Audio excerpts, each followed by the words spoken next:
Eu convido você a abrir a sua Bíblia no livro do Antigo Testamento, no livro de Eclesiastes. Eclesiastes capítulo 3, versículo 1 ao versículo 8. Eclesiastes 3. Eu estou lendo hoje na versão revista atualizada. Há algum tempo nós temos usado aqui na igreja, há muitos anos, a Nova Almeida atualizada. Mas eu recentemente fui presenteado pela nossa UPA com essa Bíblia da UPA, né? Fizeram uma dedicatória e eu fiquei muito feliz, né? Falando aqui sobre a história dessa importante sociedade. Uma Bíblia bonita, né? Com a imagem de um leão aqui na frente e o moto da UPA, né? Ao mestre sejamos fiéis, nas trevas sejamos luz, nas lutas sejamos fortes, servindo ao Senhor Jesus. Então, é uma Bíblia, né, daquelas, que eu diria, raiz, né? Porque tem um hinário junto aqui, né? Adolescente presbiteriano gosta de hino, então também tem um hino aqui, né?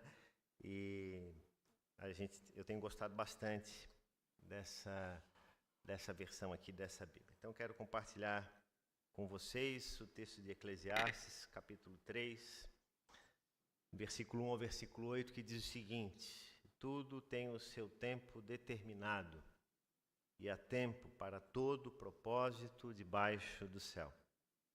Há tempo de nascer e tempo de morrer, tempo de plantar e tempo de arrancar o que se plantou.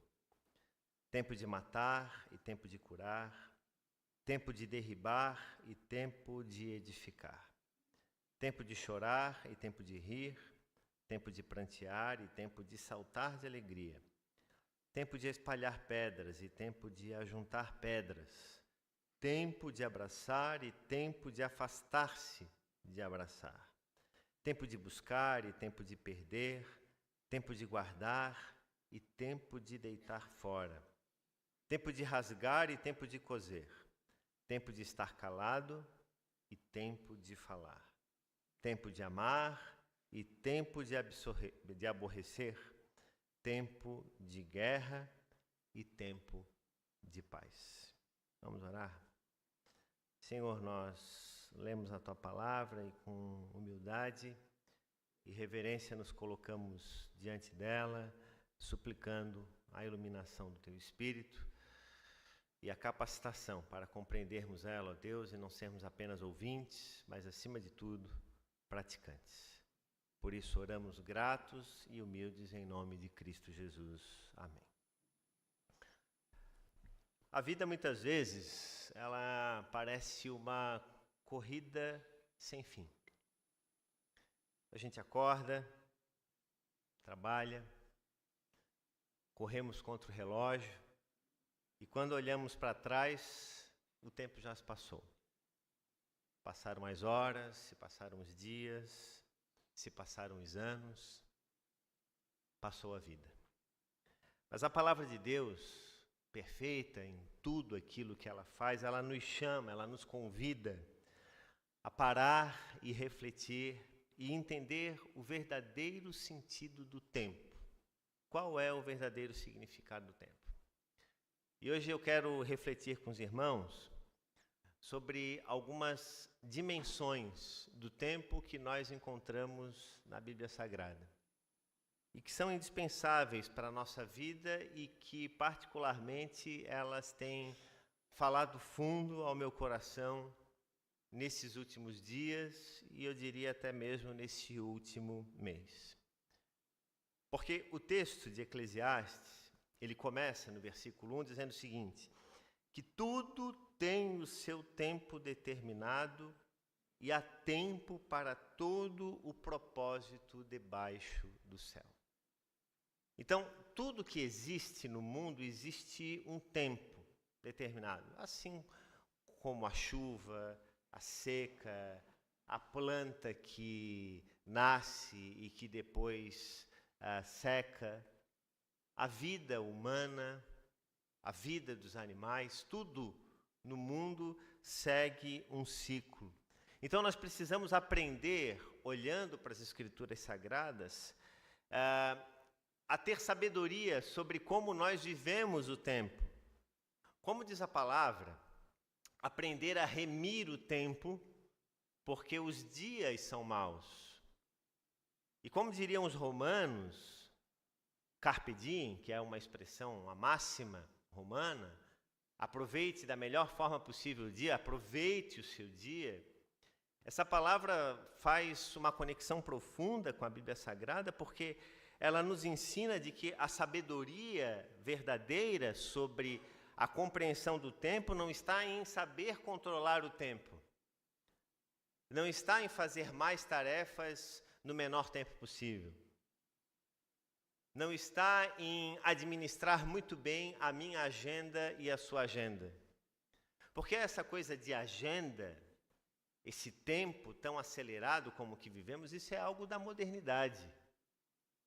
Na antiguidade, a humanidade ela se valia das estações, das horas do dia, do amanhecer, do entardecer, do anoitecer. E a modernidade ela traz muitos benefícios, mas ela também nos faz perder a sensibilidade sobre aquilo que Deus faz e que nos leva a confiar plenamente no seu poder, na sua graça e na sua misericórdia. Então, a primeira reflexão que eu quero trazer para os irmãos e para as irmãs nessa manhã é que o tempo, segundo aquilo que o livro de Eclesiastes nos mostra, ele é um ciclo. E nós lemos, como falei, que existe tempo para todo o propósito debaixo do céu. E por isso que ele fala tempo de juntar, tempo de deitar fora, tempo de nascer, tempo de morrer, tempo de guerra, tempo de paz, tempo de rir, tempo de prantear. Esse é um texto belíssimo, que ele vai mostrando os paradoxos da existência, porque a nossa vida ela passa por esses movimentos paradoxais. Ao mesmo tempo em que muitas situações nós vamos sentir uma grande alegria na nossa vida, o nosso coração se enche de esperança e fé, nós podemos também ser assaltados pelo medo, pela desconfiança, pela insegurança, pelo temor em relação ao futuro. Então, como que o nosso coração, e segundo a palavra nos fala que enganoso é o coração mais do que todas as coisas e desesperadamente corrupto, como que nós vamos poder administrar essas nuances do coração? E que a vida mesmo nos apresenta. Então, esse livro de Eclesiastes, que é um livro que classicamente, historicamente, tem sido atribuído a Salomão, ele lembra que a vida ela é feita desses ciclos, desses contrastes. Nascer, morrer, chorar, rir, plantar, colher. E talvez alguém pense, mas quando eu leio o livro de Eclesiastes, especialmente o capítulo 3, parece que ele é um texto pessimista. Parece que o autor de Eclesiastes, muitas vezes, ele é até um autor meio mal-humorado, porque ele é fatalista algumas vezes, em algumas das suas expressões, mas ele, na verdade, é o contrário. Esse texto ele quer nos mostrar que nós podemos ser libertados da ilusão de que nós controlamos o tempo. Você deve concordar comigo que a gente tem essa ilusão de que nós controlamos o tempo. Mas nós não controlamos o tempo. Nós não decidimos quando a chuva cai e quando o sol se põe. E o chamado de Deus para as nossas vidas a partir dessa palavra que lemos é para que nós aceitamos. E sim, existe uma ordem divina sustentando cada estação da vida. O texto de Eclesiastes ele nos mostra, portanto, que nós vivemos em estações, em paradas, em momentos, tal qual quando viajamos, né? Às vezes quando alguém viaja para fora do país, ou mesmo dentro da cidade, em que, na medida que você vai viajando, de tempos em tempos, você tem que parar numa estação para recarregar, para fazer uma mudança, né? uma conexão de carro, de avião, de ônibus. Então, a vida, ela segue esse ciclo, essas estações da nossa existência. Então, a sabedoria sobre reconhecer o tempo, não como um algoz, não como um juiz, mas como uma parte da nossa existência, perdão, nos permite encontrar paz. E as pessoas hoje em dia, eu escuto com frequência isso, nos atendimentos, nas conversas, nas visitas. As pessoas dizendo, pastor, como que o tempo tem passado rápido? Por que o tempo antigamente não passava tão rápido? E historicamente, quando a gente estuda o surgimento das cidades, a modernização, especialmente a partir da Revolução Industrial, século XVII, século XVIII, que começou a existir uma regulação do tempo. O tempo começou a ser cronometrado, porque a expressão máxima que surgia era de que tempo é dinheiro, e hoje em dia ainda continua se dizendo isso, que tempo é dinheiro. Mas, na verdade, essa é uma palavra enganosa, porque o tempo, na medida que você trabalha para conseguir mais dinheiro, você está perdendo esse tempo em alguma coisa. Você pode estar perdendo no seu convívio familiar, você pode estar perdendo no seu cuidado, né, no cuidado consigo mesmo, na relação com as pessoas, no olhar mais tranquilo sobre a vida. Então, quando nós olhamos para esse texto de Eclesiastes, nós somos alertados de que nós não podemos lutar contra o tempo. Existe um tempo para todo propósito debaixo do céu. E eu e você estamos aqui cumprindo esse tempo e esse propósito. Nós falávamos há pouco aqui sobre a história do nosso coral, e nós temos lá no gabinete pastoral, no arquivo da igreja, uma série de fotos, né? Fotos com mais de 100 anos desse templo, desse lugar. Quantas pessoas se reuniam? Por exemplo, nós vemos fotos de 105, 110 anos, 100 anos atrás, vamos lá. Há 100 anos atrás, a igreja cheia, pastor no púlpito, igreja com um monte de gente sentada no banco, quem daqueles está aqui hoje para contar história? Todos já passaram, todos já se foram. Nós temos a bênção hoje de ter um membro longevo aqui na nossa igreja, muitos, né? Mas o mais longevo é o seu Raul. Esses dias eu e o pastor Edson estivemos visitando ele, levando a ceia. Seu Raul, 101 anos. Uma bênção de Deus. Conversa sobre tudo, né? E talvez até dizer assim, mas o seu Raul conversa sobre tudo, talvez seja até uma ofensa, porque ele é capaz de olhar para a gente e dizer assim, como não? Né? Como não? Ele e a dona Nilta com 97 anos, cientes, conversando, né? Então a gente até brincava lá, né? Digo, seu Raul, dona Nilta, fala depois pra gente qual é a água que vocês estão tomando, né? Para que a gente possa também absorver disso, né? E saímos dali e fomos na vizinha do seu Raul, dona Célia, né? 94 anos também, consciente. Então é belo quando a gente vê que os anos vão passando, e você vê pessoas que já ou estão próximo dos 100 anos, ou estão passando essa casa dos 100 anos, e você aprende com essas pessoas, ouve a sabedoria, e hoje então com um tempo mais largo, as pessoas se sentam e todos esses, os mais longevos da nossa igreja que nós visitamos, todos dizem a mesma coisa, todos. Pastor, todos os dias fazemos a nossa leitura da palavra, o exercício devocional, as nossas orações. Isso é maravilhoso, porque as pessoas estão cultivando ainda na velhice aquilo que semearam ao longo da existência. E eu fico perguntando hoje, irmãos e irmãs, o que será da geração dos nossos dias? O que será que eu e você faremos quando nós tivermos os nossos 90, se chegarmos lá? Eu disse para a Ana Luísa que vou viver mais de 150, agora eu que me vire. Né? Brincadeira, mas eu falo isso para ela. Mas como que nós vamos viver? Como que vai estar a nossa relação com Deus? O que nós teremos levado na nossa bagagem, na nossa mochila? Será que preocupação é demasiada com a nossa casa, que de repente nós não conseguimos deixá-la em dia por alguma razão? Será que com as nossas finanças, com os nossos investimentos, com os nossos bens, aquilo pelo qual nós trabalhamos ou alguém trabalhou, o que é a vida?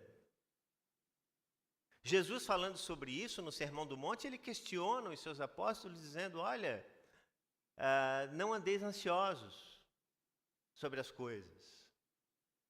Olhem para a simplicidade do lírio que nasce no campo. Nem Salomão, com toda a sua riqueza, se vestiu como qualquer um deles. Olhem para as aves do céu, Jesus disse. Elas não guardam comidas em celeiros. Elas não têm locais de armazenamento de comida. Mas o Senhor não deixa faltar um alimento para essas aves. Que dirá a vocês? Então nós precisamos aprender a viver as estações, o tempo.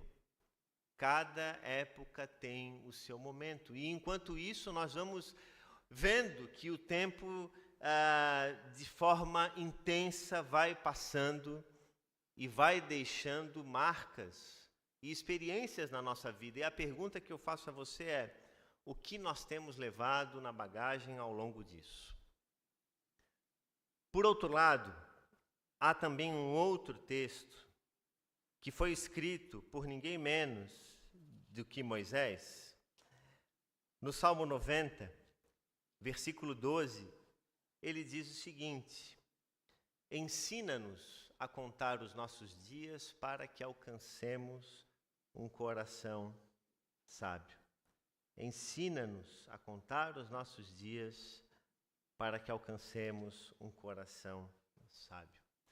Então, a segunda realidade que eu quero trazer para a nossa reflexão aqui nessa manhã, e nós já falamos em certa medida isso, é que o tempo ele é breve.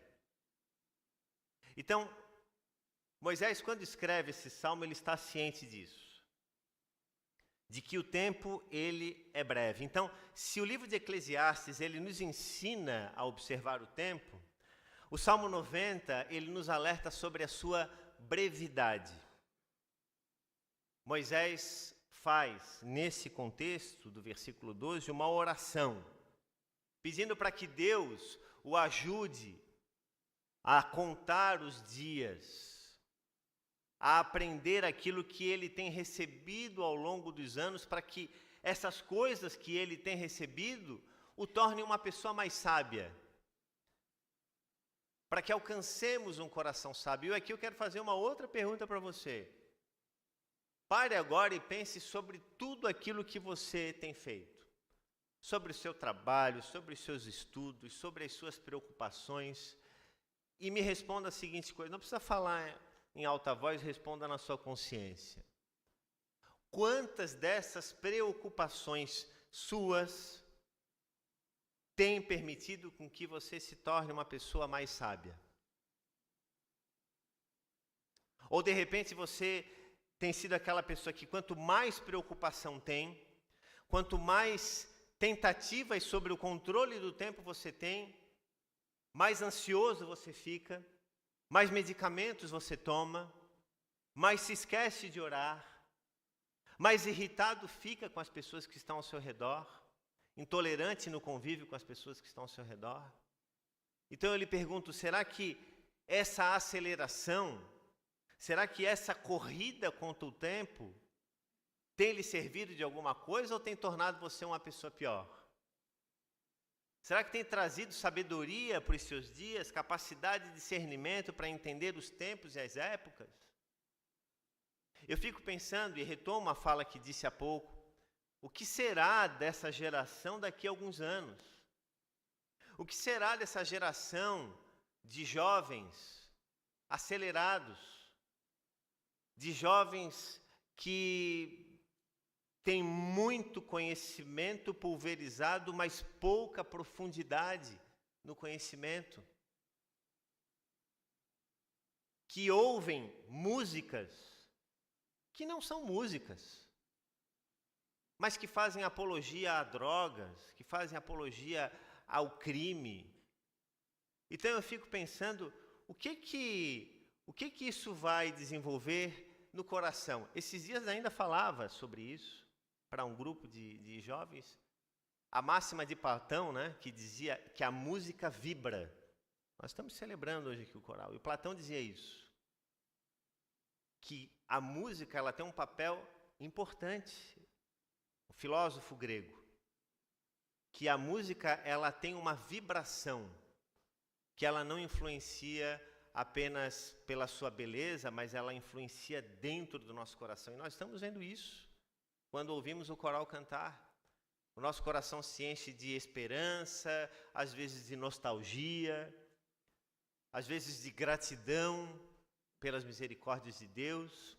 E a pergunta que eu retomo aqui para você nessa manhã é: o que você tem cultivado ao longo da sua vida? O que você tem semeado na sua história? Não é apenas fazer os cálculos sobre 2, 3, 20, 30 bênçãos que Deus tem derramado sobre a sua vida, mas viver com consciência e é perceber que a vida ela é curta e preciosa, como disse Tiago na sua epístola, como uma neblina que hoje se levanta e amanhã já não existe mais.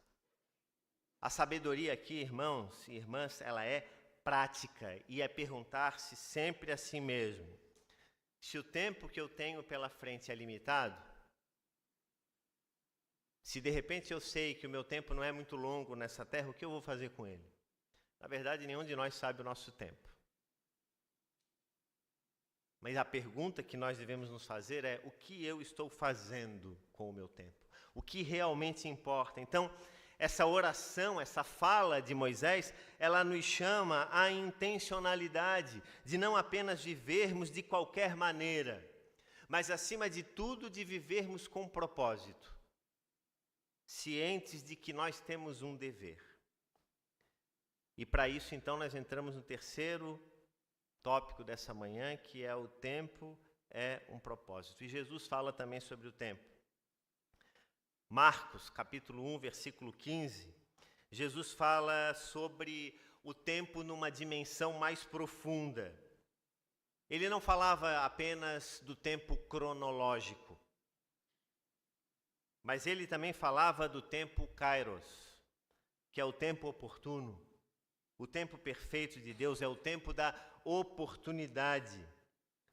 Quando Jesus fala: o tempo está cumprido e o reino de Deus está próximo, ele não estava dizendo assim que cronologicamente daqui a 2, 3 dias o mundo vai se acabar e tudo vai ser feito de novo. Não, ele diz que o tempo da oportunidade, que o tempo perfeito de Deus havia chegado. É isso que o texto original está dizendo para a gente.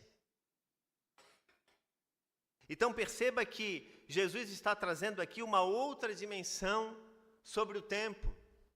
Porque na nossa língua portuguesa, nós apenas temos o tempo como um único significado. Então muitas vezes nós confundimos, né, os significados ou os tons do tempo. Mas o que Jesus está falando é que o tempo do reino de Deus é um tempo que vai para além do tempo que eu e você cronometramos, o tempo cronológico. E esse kairos se refere ao momento de qualidade, oportuno, decisivo que eu e você vivemos hoje. Quando ele falava que o tempo está cumprido, o tempo está próximo, ele estava falando sobre a sua própria missão, sobre a noção modificada sobre o tempo que estava sendo trazida para o povo, que também, mesmo há 2000 anos atrás, ou há quase 2000 anos atrás, vivia sôfrego, ansioso, pesado, com dúvidas. Então, esse tempo da oportunidade, o tempo do Evangelho, ele é trazido por Jesus. E na pessoa de Jesus nós encontramos significado. Por isso que nós não ficamos apenas no livro de Eclesiastes, apenas falando sobre o tempo como algo que tem, tempo disso, tempo daquilo. Não ficamos apenas na oração de Moisés, mas nós passamos a compreender o tempo na dimensão de Jesus. E Jesus usou outras expressões, como em João 2,4, João 12:23, falando, ainda não é chegada a minha hora, é chegada a hora de ser glorificado o Filho do Homem. Ele traz sobre os eventos da sua vida, da sua existência, mas fala-nos muito sobre esse tempo da oportunidade. Assim, portanto, a verdadeira sabedoria, ela não está apenas em aceitar os ciclos da vida ou reconhecer a brevidade do tempo, mas submeter-se ao propósito de Deus dentro do tempo perfeito. A vida mais abençoada e mais significativa, irmãos e irmãs, é aquela que é vivida em sincronia com a vontade do Pai. Eclesiastes nos ensina a observar o tempo, Moisés nos convida a valorizar o tempo, Jesus nos fala que o tempo verdadeiro, ele encontra sentido no propósito eterno de Deus. E eu pergunto para você, qual é o tempo que você está vivendo hoje? É o tempo de Eclesiastes, observando o tempo? É o tempo de contar as coisas que Deus tem feito? Ou quem sabe você já tem vivido essas três realidades juntas, incluindo aqui a compreensão desse tempo de Deus? A nossa vida é uma passagem muito rápida nessa existência. E semana passada nós vivenciamos isso na nossa família. A Isabela nasceu no sábado. E no domingo de manhã, a nossa querida vozinha partiu para o Senhor. Pastor Edson colocou aqui os pedidos de oração, eu agradeço. É claro, nós não esperávamos, tudo muito rápido. Ela se acidentou quarta-feira à tarde. Domingo, descansou no Senhor. A Renata não teve condições de sair do hospital. Amava profundamente a avó, muito. Está vivendo esse misto do luto por aquilo que soube e da alegria de ter a filha nos braços. E naquele dia, naquela manhã, eu e a Renata choramos muito por conta esse paradoxo que o livro de Eclesiastes apresenta. A alegria por ter a nossa filha ali e a dor da perda pela nossa querida vozinha ter partido. Então viver é isso. Viver é experimentar essas nuances.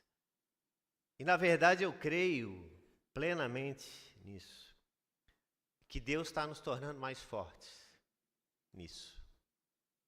A mim, a Renata, a família, né? Está aqui a Dona Thalita, o seu Zezinho, primogênito da Dona Maria, e todos que estão vivendo isso. Né? Esse misto de sentimentos, mas a certeza de que em cada estação da existência, Deus está presente. Há uma semana atrás, um pouco mais de uma semana, na verdade, uns 10 dias, nós ainda estávamos com a vozinha, uns 9, 10 dias, e ela ainda passava a mão na barriga da Renata, falava, né? E a gente pensando, né, desse encontro. Ela não teve oportunidade de conhecer presencialmente, né, a Isabela, mas nos abençoou todos os meses, ao longo já de vários anos, nós nos reuníamos para compartilhar a ceia, né, orar com ela, ler a palavra, e isso foi algo que encheu nosso coração. O nome dela, como eu disse, era Maria, né, e eu agradeço muito a Deus pela sua vida e pela sua história. E como a Isabela não teve oportunidade de conhecer a bisavó, as outras bisnetas tiveram, de aprender com ela, assim como a Ana Luísa a amava profundamente. A Isabela que iria se chamar Isabela Muniz Santiago, nós passamos a chamá-la de Isabela Maria, né? Para lembrar do tempo, da história, né? Esse legado que nós, eu e você, podemos deixar. E a pergunta a se fazer é: o que nós vamos deixar? Qual é o legado que eu e você vamos deixar quando partirmos daqui? Que Deus nos abençoe com a sua palavra e nos dê a capacidade de viver sempre e em todo momento na dependência do Senhor. Amém? Vamos ouvir o nosso